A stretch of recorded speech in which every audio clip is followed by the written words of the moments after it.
देखिए, बातचीत क्या होगी? पाकिस्तान बोलेगा कि आप हमारे नॉर्थ वेस्ट फ्रंटियर में जो है वो आतंकवादियों को सपोर्ट करना बंद कर दें। हम बोलेंगे कि भाई आप हमारे कश्मीर में जो है आतंकवादी को सपोर्ट करना बंद कर दीजिए, आप अपने देश से ट्रेनिंग कैंप हटा दीजिए। वो बोलेगा कि भाई आप एविडेंस दीजिए, हम बोलेंगे कि आप एविडेंस दीजिए। एविडेंस एविडेंस दोनों तरफ से खेला जाएगा और उसके बाद खत्म हो जाएगी। यही हो रहा है, सालों से यही चीज हो रहा है। तो आपने जो कहा कि भाई बातचीत करने का अर्थ क्या है, सही में इसका कोई अर्थ नहीं है। पाकिस्तान सुनने समझने के लिए तैयार नहीं है, पाकिस्तान मानने के लिए तैयार नहीं है। वो तो 2008 में मनमोहन सिंह के बहुत अच्छे रिश्ते थे अमेरिका के साथ में, तो हमको सैटेलाइट कम्युनिकेशन द्वारा पूरी की पूरी पाकिस्तान में कसाब और उसके टेररिस्ट जो साथी आए थे वो क्या बात कर रहे थे उसके पूरे सबूत एविडेंस हमें मिल गए थे। तो हमने इंटरनेशनल फ्रंट पे रखा तो पाकिस्तान को घेर लिया गया था। इस बार जो है हमारा इसरो इतने सैटेलाइट छोड़ता है, मुझे तो समझ में नहीं आ रहा कि हम वो सारी चीजें करने में क्यों नहीं अभी भी सक्षम हो पा रहे। नमस्कार दोस्तों, कैसे हैं आप लोग? उम्मीद है आप सभी अच्छे होंगे। मेरे बगल में आप देख पा रहे हैं राजीव रंजन जी, वरिष्ठ पत्रकार हमारे साथ जुड़े हैं। राजीव सर, प्रधानमंत्री नरेंद्र मोदी एक बार फिर से विदेश यात्रा पर जा रहे हैं और विदेश यात्रा वो चाइना की कर रहे हैं। एससीओ की समिट है, वहां पर वो शिरकत करने जा रहे हैं। लेकिन सवाल ये है कि चीन की जिस तरह से बुराइयां करते हैं, चीन को लेकर जिस तरह की बातें करते हैं, और फिर चीन में ही एक बैठक आयोजित हो रही है, उसमें शामिल होने के लिए जा रहे हैं जहां पर पाकिस्तान भी होगा। तो हम पहलगाम भूल गए हैं, हम गलवान भूल गए हैं, हम कर क्या रहे हैं आखिरकार? देखिए, ऐसा है हिमांशु जी, एससीओ जो आपने बोला, शंघाई कॉपरेशन 2005 में बना था, जिसमें रशिया और रशिया से टूटे हुए कजाकिस्तान जो है वो, किर्गिस्तान, चाइना, इन लोगों ने 5-6 कंट्रीज ने मिलके बनाया था। ओके, आज की डेट में एससीओ एक बहुत बड़ा जियोपॉलिटिकल प्रेशर ग्रुप बन गया है।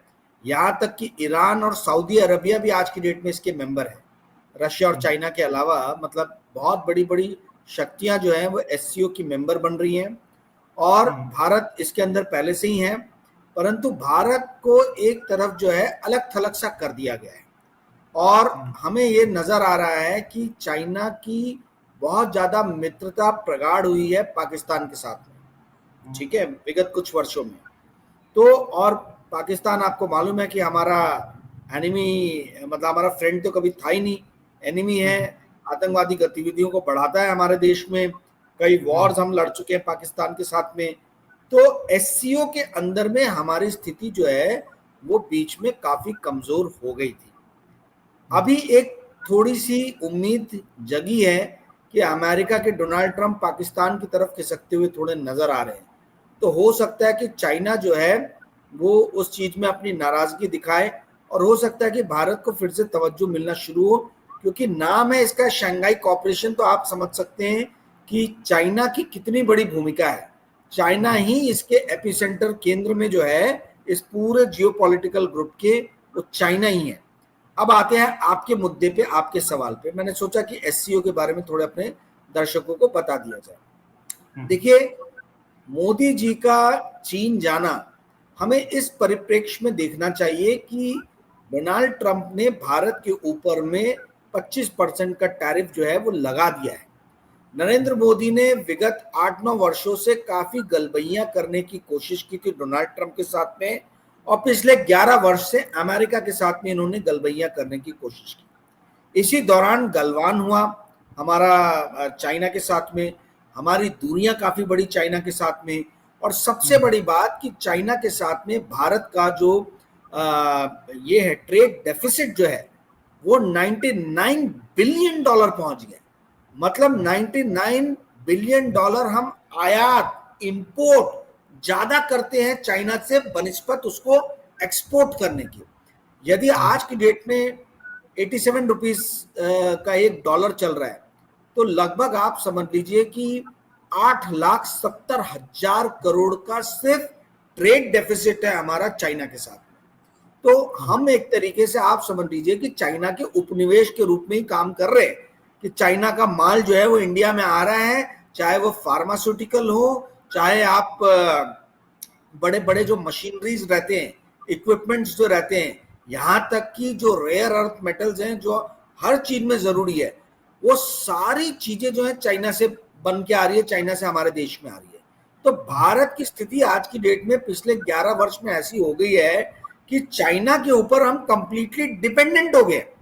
तो ये जो आंखें दिखाना है चाइना को और चाइना की के ऊपर में फप्तियां कसना है, चाइना के ऊपर में कटाक्ष कसना है, वो सिर्फ जो भाजपा के यहाँ के जो हैं उनको दिखाने के लिए किया जाता है, सिर्फ उनको ये बताने के लिए, दर्शाने के लिए कि देखिए चाइना की कैसे आंखों में आंखें डाल के नरेंद्र मोदी बात करते हैं। ये सिर्फ वो एक तिलिस्म, एक इमेज, एक गलत इमेज जो है वो रचा जाता है, ये एक मृग मरीच का है। तो ये जो चाइना जा रहे हैं, ये चाइना जाना जो है इनकी मजबूरी है। मजबूरी इसलिए है क्योंकि ये अब जाएंगे वहां पे, अब फिर से ये गलबैयां करने का प्रयास करेंगे चाइना के साथ में, क्योंकि पिछले 11 साल की इनकी कूटनीति विफल हुई है। इनकी कूटनीति के केंद्र में अमेरिका था, अब इनको दिख रहा है कि अमेरिका किसी भी तरीके से भारत को गले लगाने के मूड में नहीं है। तो अमेरिका नहीं तो दूसरा उसका सुपर पावर कौन हो सकता है जिसके साथ हम मिलने, तो वो चाइना की तरफ जा रहे हैं। ये जो विश्व गुरु की छवि बनाई थी मोदी मीडिया ने, अब लोगों को समझ में आ रहा है कि कितनी खोखली, कितनी हॉलो छवि थी, क्योंकि आज की डेट में विश्व गुरु सिर्फ दो ही देश हैं, एक अमेरिका है, दूसरा चाइना है। या तो आप अमेरिका की धुरी में रहिए या आप चाइना की धुरी में रहिए। यहाँ तक कि रशिया भी जो है, जो पहले सुपर पावर हुआ करता था, वो बिना चाइना के जो है मदद के वो युद्ध यूक्रेन से इतना लंबा नहीं लड़ सकता था। ईरान ने जो इजराइल पे इतने अटैक किए, बिना चाइना की मदद से नहीं कर सकते थे। और तो और सारी बातें छोड़िए, जो पाकिस्तान ने ऑपरेशन सिंदूर के दौरान भारत के साथ लोहा लिया, वो बिना चाइना के मदद के नहीं ले सकता था। तो ये अब मोदी सरकार को समझ में आया है, हमारे देश की सरकार को समझ में आया है कि भैया या तो हम अमेरिका की धुरी में रहें या चाइना की धुरी में रहें। अमेरिका की धुरी से हमें छिटक दिया गया है, अब चाइना की एक धुरी बचती है जहां हम जा सकते हैं। अच्छा, जिस तरह से ट्रंप अपनी मनमानी कर रहे हैं, भारत को लेकर बयानबाजी कर रहे हैं, प्रधानमंत्री नरेंद्र मोदी की जो दोस्ती थी उसको उन्होंने बख्शा तक नहीं, और अब जब चाइना जा रहे हैं प्रधानमंत्री नरेंद्र मोदी, तो क्या वहां से उनको एक संदेश अमेरिका नहीं भिजवाना चाहिए? क्या ऐसी बात वहां पर नहीं कहनी चाहिए जो पब्लिकली हमारा स्टैंड हो और ट्रंप को मुंहतोड़ जवाब भी हो? क्योंकि जिस तरह की वो बातें कर रहे हैं, और प्रधानमंत्री संसद में भी आए, कुछ बात नहीं की। अब चाइना के साथ आप गलवैया कर रहे हैं, तो कम से कम वहां जो दो दुश्मन मिलेंगे तो एक दोस्त बन जाएंगे। तो ट्रंप को कोई जवाब वहां से देने की उम्मीद है आपको कि वहां भी खामोशी रहेंगे? देखिए हिमांशु जी, मैंने विगत कई दिनों में मेरे जो मुकेश अंबानी ग्रुप और गौतम अदानी ग्रुप के अंदर में जो मेरे सोर्सेज है, उन लोगों से भी मैंने बात की, और वो लोग भी ताज्जुब कर रहे हैं, हैरान है कि नरेंद्र मोदी जवाब क्यों नहीं दे रहे। डोनाल्ड ट्रंप बेइज्जती पे बेइज्जती किए जा रहे हैं, जवाब क्यों नहीं दे रहे। तो जो इनके कॉर्पोरेट मित्र हैं, मुकेश अंबानी और गौतम अदानी, इनकी कंपनी के लोग खुद हैरान है, परेशान है कि भाई ये क्यों नहीं जवाब दे रहे। नरेंद्र मोदी हर चीज पे ये बोल रहे हैं, पर डोनाल्ड ट्रंप जो इनको रह रहा के जो है मतलब बेइज्जत कर रहे हैं, उसके ऊपर में ये एक शब्द भी नहीं बोल रहे। तो ये सबके लिए एक बड़ा हैरानी का सबब बना हुआ है। हो सकता है कि चाइना से इनको यदि किसी तरीके का एक ये मिल जाए, अश्योरेंस मिल जाए, तो हो सकता है कि वो कुछ कहने का जो है वो मन बनाए, परंतु अभी तो ऐसा मुझे दिख नहीं रहा। देखिए हिमांशु जी, ये सिर्फ नरेंद्र मोदी की चाइना विजिट के रूप में इस चीज को नहीं देखना जाना चाहिए। एक तरफ हमारे नेशनल सिक्योरिटी एडवाइजर डोवाल साहब रशिया जा रहे हैं, दूसरी तरफ जो है अमेरिका हमारे ऊपर में प्रतिबंध लगा रहा है, तीसरी तरफ ये साहब जो है हमारे वो चाइना जा रहे हैं। तो ये सारी चीजें जो है एक दूसरे से इंटरलिंक्ड है, एक दूसरे से इंटरलिंक्ड है। अमेरिका जो है वो क्यों नाराज है भारत से? भारत से इसलिए नाराज है अमेरिका, एक तो यहाँ का जो मोस्ट फेवर्ड नेशन टैरिफ है वो 17.3% है, जो किसी भी बड़े राष्ट्र के लिए सबसे बड़ा, पूरे विश्व में सबसे ज्यादा है। ठीक है। दूसरी नाराजगी का कारण है कि हम रशिया के साथ में ऑयल इंपोर्ट कर रहे हैं, रशिया के साथ में हमारे डिफेंस जो है वो रिलेशनशिप है, यह अमेरिका को पसंद नहीं आ रहा। अमेरिका चाहता है कि भैया उससे ऑयल खरीदा जाए और उससे अस्त्र शस्त्र लिए जाए। तो ये जो अमेरिका के साथ में अमेरिका ने जो छिटका है भारत को 25% टैरिफ लगा के, वो एक तरीके से जो है पूरी की पूरी नरेंद्र मोदी एस्टैब्लिशमेंट, हमारी सरकार, हमारी गवर्नमेंट के लिए एक आई ओपनर है, जो इन्होंने पिछले 11 साल से कूटनीति की थी, जहां पर वेस्टर्न पावर, खासतौर पे अमेरिका जिसकी धुरी में था, वो चीज से अब ये बाहर निकलने का प्रयास कर रहे हैं। हो सकता है यदि चाइना से इनको किसी भी तरीके का अश्योरेंस मिले तो ये भी शायद ट्रंप को जो है मुंह तोड़ जवाब दे, परंतु उसमें चाइना की भूमिका अहम रहने वाली है। हमारे विश्वगुरु वो विश्वगुरु नहीं है जो हमारे देश की मीडिया ने जो उनकी छवि रची है, बनाई है। जी हिमांशु। अच्छा सर, इस वक्त क्या डिप्लोमेसी समझ में आ रही है भारत सरकार की, प्रधानमंत्री नरेंद्र मोदी की? मतलब जयशंकर जी अभी होके आए थे पिछले दिनों, आपने बताया कि रशिया जा रहे हैं डोभाल साहब, तो ये क्या डिप्लोमेसी चल रही है अंदर खाने? आखिरकार बातचीत क्या हो रही है या क्या हो सकती है अब? क्योंकि गलवान के बाद में पहली बार प्रधानमंत्री नरेंद्र मोदी चाइना जा रहे हैं। हालांकि उनकी रशिया में मुलाकात हुई थी शी जिनपिंग से, लेकिन अब वो ऑफिशियली एससीओ समिट के लिए जा रहे हैं। वहां पर पाकिस्तान भी मौजूद रहेगा, चाइना भी मौजूद रहेगा, तो ऐसे में क्या डिप्लोमेसी, क्या सोच के साथ प्रधानमंत्री वहां पर कदम रखने जा रहे हैं? प्रधानमंत्री बात यही करेंगे कि भाई देखिए, हमने अपने कंट्री के पूरे दरवाजे आपके लिए खोल रखे हैं। हमारा ट्रेड डेफिसिट आपके साथ में $99 बिलियन का है। हम आपके सामान के लिए, चीनी सामानों के लिए इतना बड़ा मार्केट है। हम जो है आपके पड़ोसी हैं। आप जो है दोस्त तो चुन सकते हैं पर पड़ोसी नहीं चुन सकते हैं, तो हमें तो साथ में ही मिलके रहना है। तो जब सारी चीजें हमारी आपके साथ में अच्छी है, और शी जिनपिंग के साथ में जो है हमने हमेशा अच्छे ही संबंध रखे हैं, तो जब हमारे संबंध आपके साथ में इतने अच्छे हैं, तो फिर आप क्यों हमारे कटु शत्रु पाकिस्तान को जो है इतना समर्थन कर रहे हैं? इस तरीके की कुछ बातें होंगी जहां प्रयास किया जाएगा कि पाकिस्तान और चाइना के बीच में किसी तरीके से जो है एक दूरी बढ़ाई जाए। हालांकि मुझे लगता नहीं है कि वो बहुत सफल प्रयास रहेगा, क्योंकि पाकिस्तान ने जिस तरीके से अपना देश जो है पूरी तरीके से चाइना के हवाले कर दिया, शायद आपको पता होगा, पाकिस्तान ऑक्यूपाइड कश्मीर का एक बड़ा हिस्सा जो है पाकिस्तान ने वो लीज के रूप में चाइना को दे दिया है।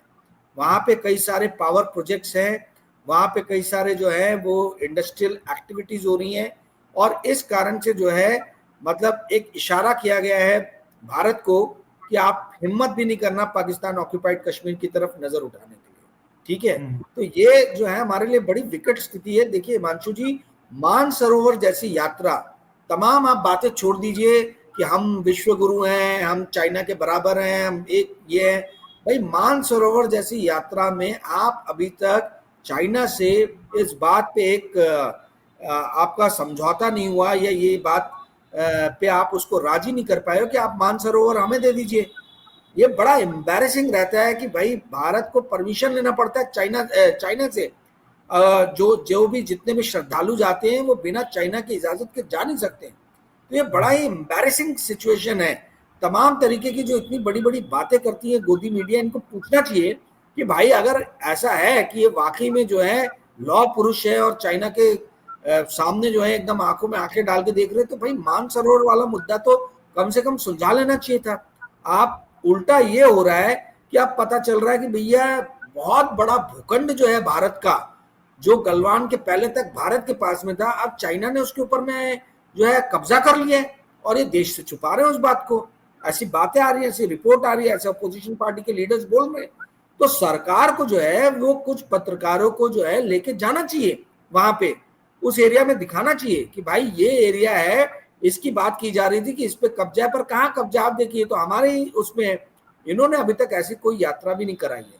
तो इसलिए इनकी बात की विश्वसनीयता जो है, मोदी सरकार की बात की, अमित शाह जी की बात की विश्वसनीयता जो है वो बहुत कम नजर आती है, क्योंकि ये एविडेंस नहीं देते। जैसे बोलते भाई आपके बोलने पे थोड़ा ना भरोसा कर लेंगे, एविडेंस कहाँ है? आपने बोल दिया हमने टेररिस्ट मार दिए 3, कितने आपने उन परिवार के लोगों के साथ, या जो मारे गए पुरुष उनकी बेवाओं से, उनकी वाइफ से आपने वो 3 लाशें दिखा के ये पूछा कि यही 3 टेररिस्ट थे कि नहीं थे? आपने कितना ज्यादा जो है इस चीज का जो है पुख्ता सबूत बटोरा, ये किसी को नहीं मालूम है। तो आई मीन कहने का अर्थ है कि सिर्फ बोल देने से, हमने बोल दिया अब आपको मानना पड़ेगा, तो ऐसे तो लोकतंत्र नहीं चलता ना, ये तो राजतंत्र। भाई आपने बोल दिया, तो आपके बोलने के पीछे आपके पास में क्या एविडेंस है? आपसे बोल दोगे कि हम गृह मंत्री हैं, हम प्रधानमंत्री हैं, हम संसद में, इसलिए हम जो भी बोलेंगे आपको मानना ही पड़ेगा। तो भाई आप बहुत बार झूठे साबित हुए, कैसे मान लें? आपका देखिए, आपका जिस तरीके का छवि का आप निर्माण करोगे उसी तरीके, अगर आप महात्मा गांधी होते तो हम आपकी बात मान लेते कि आप झूठ कभी बोलते नहीं हो, पर आपके इतने सारे झूठ पहले से ही पब्लिक डोमेन में है कि अब आपकी बातों का, लफबाजी का कोई वैल्यू नहीं है। आपको एविडेंस देके उस चीज को जो है प्रूफ करना होगा। और ये जो आपने कई बार मेरे से सवाल पूछा है अलग अलग इंटरव्यूज में कि भारत के साथ में कोई राष्ट्र नजर क्यों नहीं आया, ये पहलगाम की सिचुएशन, ये दुखद घटना होने के बाद में, उसका कारण ये है कि अब इंटरनेशनल फ्रंट पे भी लोग जो है हमारे प्रधानमंत्री को और नरेंद्र मोदी सरकार को जो है बहुत सीरियसली नहीं ले रहे हैं। वो एविडेंस मांग रहे हैं। उन्होंने एविडेंस मांगा कि आप एविडेंस दिखाइए कि कैसे पाकिस्तान से आए हुए टेररिस्ट इसमें शामिल थे। हम कोई भी एविडेंस देने में जो है अभी तक सक्षम नहीं हुए। तो आप अपने देश के लोगों को तो हंटर चला के, चाबुक चला के मनवा लोगे, समझा लोगे कि भैया हम जो बोल रहे हो तुम्हें मानना ही पड़ेगा, पर फॉरेन नेशन थोड़ा ना आपके गुलाम है। फॉरेन नेशन थोड़ा ना आपसे दबेंगे, वो थोड़ा ना आपके प्रेशर में आएंगे कि आपने बोल दिया और सब मान लेंगे। वहां आपको एविडेंस देने पड़ेंगे, और एविडेंस देने में हमारी सरकार बार बार विफल हो जा रही है। भले वो डोमेस्टिक फ्रंट हो, भले वो इंटरनेशनल फ्रंट हो। एक बहुत बड़ा चेंज जो अभी तक किसी भी पॉलिटिकल एनालिस्ट के नजर में नहीं आया है, वो मैं 4 PM के अपने प्यारे दर्शकों को बताना चाहूंगा। आप देखिए, विगत कुछ दिनों में जो हमारे विदेश मंत्री हैं वो थोड़े से पीछे कहीं खसक गए हैं। उनका जो है पहले जिस तरीके से बयान आते थे और जिस तरीके से विदेश यात्राएं होती थी, उनको पीछे कर दिया गया है। और अभी NSA डोवाल ने अपने हाथ में जो है सारी कमान ले ली है। तो अब प्रधानमंत्री और डोवाल साहब जो है ये इंटरनेशनल फ्रंट पे जो है वो बैटिंग करने निकले। डोवाल साहब पहले भी रशिया गए थे, इस बार फिर उनको भेजा गया है।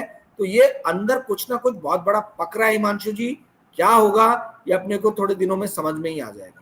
अच्छा राजीव जी, प्रधानमंत्री कहते हैं, भारतीय जनता पार्टी के तमाम नेता मंत्री ये कहते हैं कि पाकिस्तान के साथ में या फिर जो आतंकवाद उसके द्वारा प्रचारित किया गया है वो और बातचीत एक साथ नहीं हो सकते, यानी आतंकवाद और बातचीत एक साथ नहीं चल सकती। फिर SCO में मैं पढ़ रहा था एक जगह पर कि आतंकवाद को लेकर भी बातचीत होगी। तो बातचीत में तो क्या बातचीत होगी? मतलब जब दोनों एक साथ चीजें चल नहीं सकती हैं तो फिर उस टेबल पर बैठने का मतलब क्या है? जाना ही नहीं चाहिए था या तो आपको? देखिए, बातचीत क्या होगी? पाकिस्तान बोलेगा कि आप हमारे नॉर्थ वेस्ट फ्रंटियर में जो है वो आतंकवादियों को सपोर्ट करना बंद कर दें। हम बोलेंगे कि भाई आप हमारे कश्मीर में जो है आतंकवादियों को सपोर्ट करना बंद कर दीजिए, आप अपने देश से ट्रेनिंग कैंप हटा दीजिए। वो बोलेगा कि भाई आप एविडेंस दीजिए, हम बोलेंगे कि आप एविडेंस दीजिए। एविडेंस दोनों तरफ से खेला जाएगा और उसमें बात खत्म हो जाएगी। यही हो रहा है, सालों से यही चीज हो रहा है। तो आपने जो कहा कि भाई बातचीत करने का अर्थ क्या है, सही में इसका कोई अर्थ नहीं है। पाकिस्तान सुनने समझने के लिए तैयार नहीं है, पाकिस्तान मानने के लिए तैयार नहीं है। वो तो 2008 में मनमोहन सिंह के बहुत अच्छे रिश्ते थे अमेरिका के साथ में, तो हमको सैटेलाइट कम्युनिकेशन द्वारा पूरी की पूरी पाकिस्तान में कसाब और उसके टेररिस्ट जो साथी आए थे वो क्या बात कर रहे थे उसके पूरे सबूत, एविडेंस हमें मिल गए थे। तो हमने इंटरनेशनल फ्रंट पे रखा तो पाकिस्तान को घेर लिया गया था। इस बार जो है हमारा इसरो इतने सैटेलाइट छोड़ता है, मुझे तो समझ में नहीं आ रहा कि हम वो सारी चीजें करने में क्यों नहीं अभी भी सक्षम हो पा रहे। तो ये जो है, ये हम क्यों नहीं पहलगाम के जो है सैटेलाइट इमेजरी द्वारा जो है कि वो आतंकवादी कहाँ से आए थे, कहाँ गए, इस तरीके का कोई प्रमाण क्यों नहीं दे पा रहे? ये बहुत लोगों के मन में सवाल उठ रहा है। ये उन लोगों के माध्यम से मैं ये पूछना चाह रहा हूँ, और आप लोग भी सोचिए मेरे प्यारे 4 PM के दर्शकों, कि इतने सैटेलाइट्स हम लोग, इसरो हमारा बोलते बहुत महान है, बहुत डेवलप्ड है, इतने सैटेलाइट जो है स्पेस में, तो आज तक कोई भी स्पेस इमेजरी जो है वो क्यों नहीं प्रस्तुत की गई है टेररिस्ट एक्टिविटी होने के बाद की, कि कहाँ से टेररिस्ट है, कहाँ टेररिस्ट गए। भाई जब अमेरिका कम्युनिकेशन पकड़ सकता है, फोन पे बातचीत पकड़ सकता है, तो क्या हमारी सैटेलाइट नहीं पकड़ सकती थी इन टेररिस्ट लोगों की बातचीत या गतिविधियों को? ये एक अपने आप में सोचने वाली बात है। और जो आपने कहा, मुझे भी लगता है कोई बातचीत का कोई अर्थ नहीं है पाकिस्तान के साथ करने का। यदि ये करते हैं तो अपने पैर पे कुल्हाड़ी मारेंगे, ठीक वैसी कुल्हाड़ी मारेंगे जैसे नवाब शरीफ के बेटी की शादी में चले गए थे बिरयानी खाने के लिए, और उसके बाद में आए तो पूरी और ये अपना ये इधर पे पूरी उरी था ना, उरी और पठानकोट, ये दोनों घटनाएं हो गई थी टेररिस्ट एक्टिविटी की। तो उसके लिए बहुत ज्यादा इनकी निंदा भी हुई थी नरेंद्र मोदी की, कि आज तक कभी किसी प्रधानमंत्री ने ये हिमाकत नहीं की है कि वो ऐसे ही चला जाए पाकिस्तान विदाउट एनी इंटीमेशन दिए हुए। तो इन्होंने बहुत बड़ा एक रिस्क लिया था और वो रिस्क पलट के जो है इनके ऊपर ही वापस आया है जब उरी में और पठानकोट में जो ये हमले हुए। तो ये इस तरीके के एडवेंचर जो मोदी जी करते रहते हैं, ये देखिए विदेश नीति जो है ये बहुत सीरियस सब्जेक्ट है। It requires lot of deliberation, बहुत सारी थिंकिंग, बहुत सारी स्ट्रैटेजीज बनानी पड़ती है, बहुत सोचना समझना पड़ता है, पास्ट के रिकॉर्ड्स का एनालिसिस करना पड़ता है, उसके बाद में आप कोई एक्टिविटी करते हो, कोई किसी तरीके का जो है वो एक्शन लेते हो। ये जो इस तरीके से करते हैं ना कि इंस्टेंटेनियसली कुछ भी कर लिया, ये चीज पलट के बैकफायर होती है, which is not good for our country. जी हिमांशु। अब देखिए सर, इस महीने के अंत में प्रधानमंत्री नरेंद्र मोदी जाएंगे चाइना, क्या बातचीत होगी हमारी आपकी नजर रहेगी, हमारे दर्शकों तक जानकारी पहुंचती रहेगी। बहुत बहुत शुक्रिया आपका हमारे साथ जुड़ने के लिए, और हमारे दर्शक कमेंट करके बताएं कि प्रधानमंत्री नरेंद्र मोदी अगर चाइना जा रहे हैं तो उनके लिए इसके क्या मायने हैं। बहुत बहुत धन्यवाद।